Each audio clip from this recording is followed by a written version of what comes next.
சிலரிடமிருந்து நாம் நன்மதிப்பை பெறுவதற்காக அவங்ககிட்ட நாம் கட்டுப்பாடு உடையவராக ஒழுக்கம் உடையவர்களாக நாம் நடிப்பதை விட, நல்லவர் போல நாம் நடிப்பதை விட, சிலரிடமிருந்து நம்ம மரியாதையை பெறுவதற்காக, ஒரு மதிப்பை பெறுவதற்காக, ஒரு நன்மதிப்பை பெறுவதற்காக நாம் அவங்ககிட்ட நல்லவங்க போல் நடிக்கிறதுக்கு பதிலாக நம்ம நல்லவங்களாகவே இருந்துட்டு போகலாமே, நல்லவங்களாகவே மாறிவிடலாமே, ஏன் நடிக்கணும்? அதனால் இப்போ ஒரு ஆண் ஒரு பெண்ணை கவரணும் அப்படின்னு சொல்லிட்டு இவன் ரொம்ப கட்டுப்பாடானவன், ஒழுக்கமானவன் அப்படின்னு நீ அந்த பொண்ணுக்கிட்ட நீ நடிக்கிறதுக்கு பதிலாக நீ நல்ல கட்டுப்பாடு உடையவராகவோ ஒழுக்கமானவராகவோ நீ மாறிவிடலாமே, ஏன் நடிக்கிற? ஏன்னா நீ அதாவது நீ கட்டுப்பாடு உடையவராக, உண்மையாகவே நீ கட்டுப்பாடு உடையவராக, ஒழுக்கமுடையவராக, நல்ல பண்புடையவராக இருப்பதை விட நடிப்பது ரொம்ப கஷ்டம். நீ நல்லவர் போல் நடிப்பது ரொம்ப கஷ்டம். கெட்டவராக வாழ்வது ரொம்ப கஷ்டம். நல்லவர் போல் வாழ்கிறது தான், நல்லவராக வாழ்வது தான் இங்கே எளிது. கெட்டவராக வாழ்வது, கெட்ட பண்புகளுடன் வாழ்வது ரொம்ப கஷ்டம். அதனால் அதுக்கு நீ நல்லவராக வாழ்ந்துடலாமே, எளிதான விஷயம். நல்லவராக வாழ்கிறது தான் எளிதான விஷயம். நல்ல பண்புகளோடு வாழ்வது, கட்டுப்பாடுடையவராக வாழ்வது, ஒழுக்கமாக வாழ்வது தான் ரொம்ப எளிதான விஷயம். அப்படி இருக்கும்போது ஏதோ கனி இருக்க காய் கவர்ந்துட்டு அப்படின்ற மாதிரி இந்த கனி இருக்க நீ ஏன் அதை போய் சாப்பிட்டுட்ருக்க, அதை போய் பண்ணிகிட்ருக்க? நீ நல்ல பண்புக்கு வரவேற்பு இருக்குது, பாதுகாப்பு இருக்குது, புகழ் இருக்குது, எல்லாருமே பாராட்டுவாங்க, எல்லாருமே மதிப்பாங்க. ஒரு நல்ல பண்போடு இருக்கிறது ரொம்ப ஈஸி. ஆனால் நீங்கள் கெட்ட பண்போடு இருக்கிறது ரொம்ப கஷ்டம். கெட்ட பண்புக்கு எங்கேயுமே பாதுகாப்பு கிடையாது, வரவேற்பு கிடையாது, ஒன்று மதிக்கவே மாட்டாங்க. அப்படி இருக்கும்போது கெட்ட பண்போடு வாழ்கிறது ரொம்ப கஷ்டம். அப்போ எளிதாக வாழணும் அப்படின்னா என்ன? எளிதான வாழ்க்கைங்கிறது என்னது? ஒழுக்கத்தோடு வாழ்வது, கட்டுப்பாடோடு வாழ்வது தான் எளிதானது. நீ கட்டுப்பாடோடு வாழ்ந்தால் உனக்கு யாருமே பெருசாக உன்னை மதிப்பாங்க, எல்லாருமே உன்னை நம்புவாங்க. நீ ஒழுக்கமுடையவராக வாழ்ந்தால் உன்னை நம்புவாங்க, உன்னை மதிப்பாங்க. உனக்கு பெண், நீ ஆணாக இருந்தால் உனக்கு பெண் கிடைப்பாங்க. ஒரு காதலி கிடைப்பா, ஒரு மனைவி கிடைப்பா. அது நீ ஒரு பெண்ணாக இருந்தால், அது நீ கட்டுப்பாடு உடையவராக இருக்கிற, நீ ஒழுக்கமாக இருக்கிற, நல்ல பண்புடையவராக இருக்கிற, நீ ஒரு பெண்ணாக இருந்தால் உனக்கு திருமணத்திற்கு நல்ல ஆண் கிடைப்பான். கண்டிப்பாக உனக்கு பொருத்தமான ஆண் கிடைப்பான். ஆனால் நீ கெட்டவராக இருந்தால் உனக்கு பொண்ணு கிடைக்காது. நீ ஒரு ஆணாக இருந்தால் உனக்கு பொண்ணு கிடைக்காது. நீ ஒரு பெண்ணாக இருந்தால் உனக்கு ஒரு ஆண் கிடைக்காது. கெட்டவராக வாழ்கிறது ரொம்ப கஷ்டம். நல்லவராக வாழ்கிறது தான் ரொம்ப ஈஸி. அதனால் நீ நல்லவராக நடிப்பதற்கு பதிலாக கெட்டவராக வாழ்ந்து மக்களுக்காக நீ நல்லவராக நடிப்பதற்கு பதிலாக ஒரு ஒழுக்கமுடையவராக, கட்டுப்பாடு உடையவராக, நல்ல பண்புடையவராக நடிப்பதற்கு பதிலாக நீ நல்லவராகவே மாறிவிட. இன்னும் அது ரொம்ப ஈஸி. அதுதான் ஏன்னா மக்கள் எளிமையாக வாழணும்னு சொல்கிறாங்கள.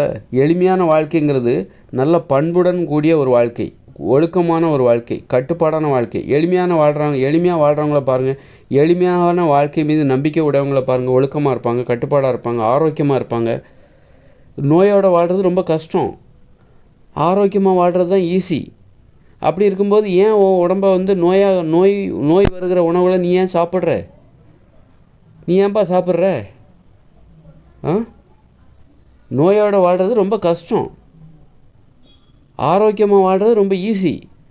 அப்படி இருக்கும்போது நீ எதுக்கு உன் உடம்புல நோயை வரவழைக்கிற ஒரு வாழ்க்கையை நீ வாழ்கிறாய்? நோய் வருகிற மாதிரியான உணவுகளை ஏன் சாப்பிட்ற? நோயை வரவழைக்கிற ஏன் உணவுகளை எதுக்காக சாப்பிட்டுட்டு இருக்க? அது ஒரு அறிவுகட்ட செயலாக இல்லையா அது? ஏன்னா ஆரோக்கியமாக வாழ்கிறது தான் ஈஸி. ஒரு கவலையும் கிடையாது, ஒரு குடைச்சல் கிடையாது, ஜாலியாக இருக்கலாம். இப்போ ஜாலியாக ஒரு பயமும் கிடையாது. அந்த மருந்து சாப்பிட வேண்டிய அவசியம் இல்லை, இந்த மருந்தை சாப்பிட வேண்டிய அவசியம் இல்லை.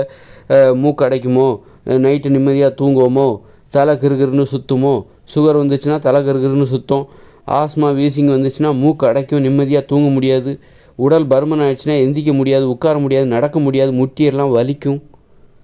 இப்படி நோயோடு வாழ்றது ரொம்ப கஷ்டம். அப்படி இருக்கும்போது நோயை வரவழைக்கிற உணவுகளை எதுக்காக போய் சாப்பிட்டுக்கிட்டு இருக்கீங்க? அப்போ எளிமையாக வாழணுன்னு எளிமையாக இருக்காங்க பாருங்கள். எளிமையான வாழ்க்கை மீது நம்பிக்கை உடையவங்க என்ன பண்ணுவாங்க? ரொம்ப கட்டுப்பாடாக இருப்பாங்க. ஏன்னா அவங்க எளிமையாக வாழணுங்கிறதுல நம்பிக்கை, அதில் உறுதியாக இருக்காங்க. அவங்களுக்கு எளிமையாக வாழணும், கஷ்டப்படக்கூடாது, வாழ்க்கையில் கஷ்டப்படக்கூடாது அப்படிங்கிறதுல அவங்க உறுதியாக இருக்காங்க. அதனால் என்ன பண்ணுவாங்க? ஒழுக்கமாக இருப்பாங்க, கட்டுப்பாடாக இருப்பாங்க, நல்ல பண்புடையவர்களாக இருப்பாங்க, ஆரோக்கியம் தருகிற உணவுகளை சாப்பிடுவாங்க, உடற்பயிற்சி பண்ணுவாங்க, உடலை ஆரோக்கியமாக வச்சுப்பாங்க. அதன் மூலமாகத்தான் அவர்கள் எளிதாக வாழ்வார்கள்.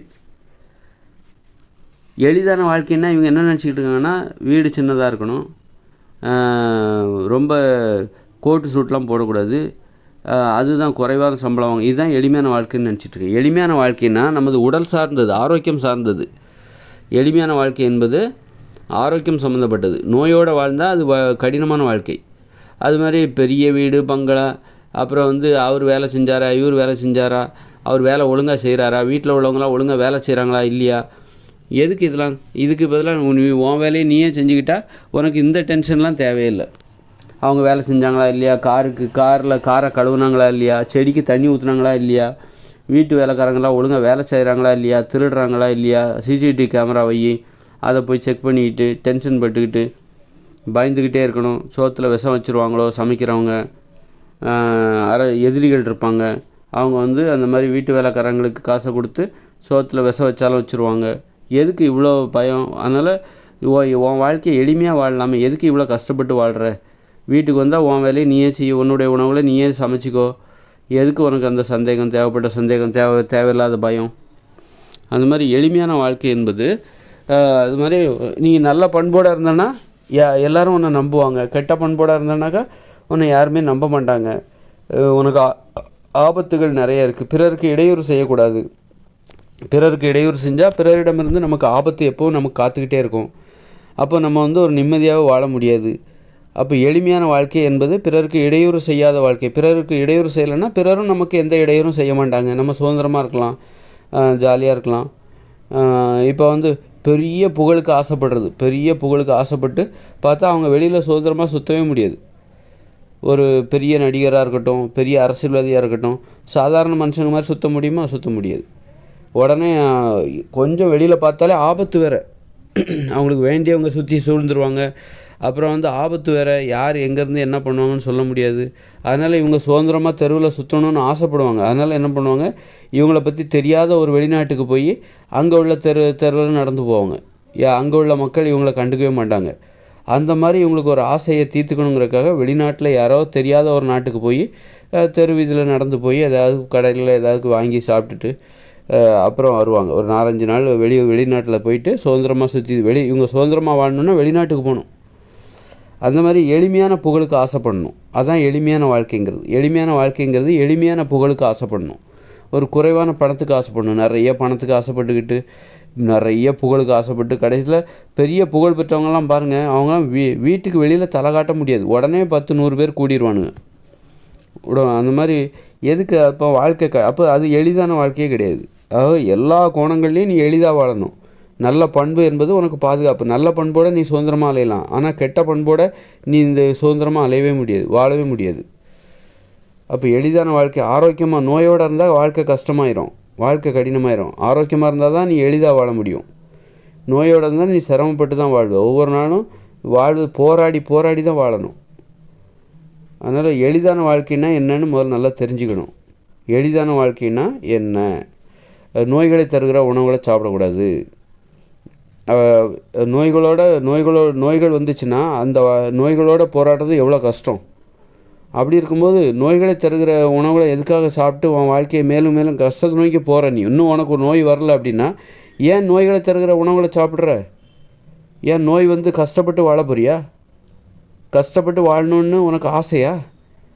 தினம் மருந்து சாப்பிட்டுக்கிட்டு இருமிக்கிட்டு தலை சுற்றிக்கிட்டு கிறுன்னு தலை சுற்றும், மூக்கடைக்கும், இப்படி கஷ்டப்பட்டு வாழணுன்னு உனக்கு ஆசையா என்ன? எதுக்கு நோய்களை தருகிற உணவுகளை நீ சாப்பிட்ற?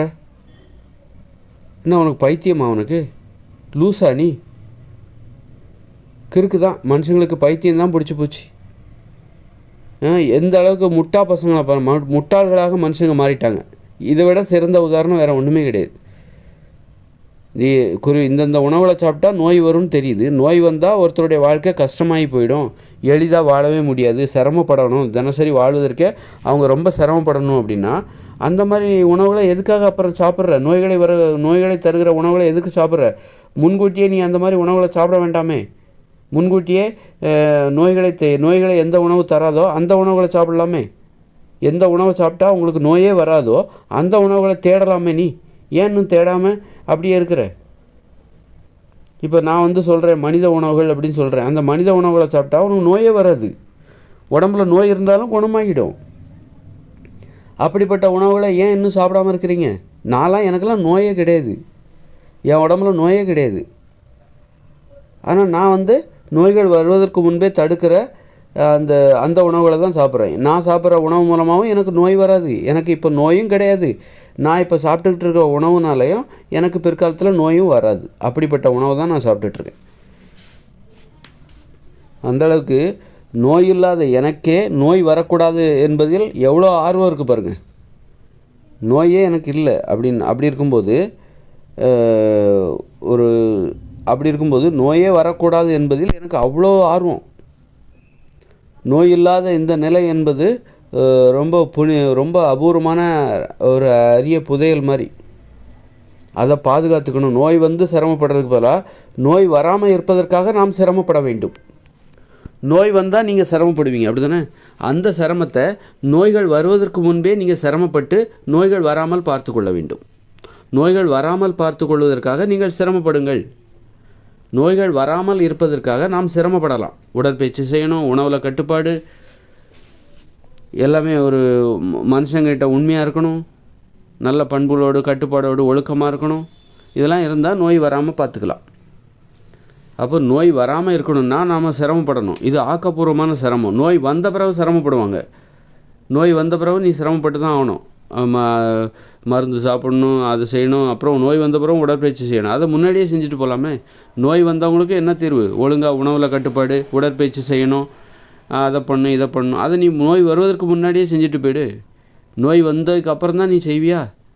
நோய் வர்றதுக்கு முன்னாடியே நீ செஞ்சிரு. அதுதான் புத்திசாலித்தனம், அதுதான் அறிவு.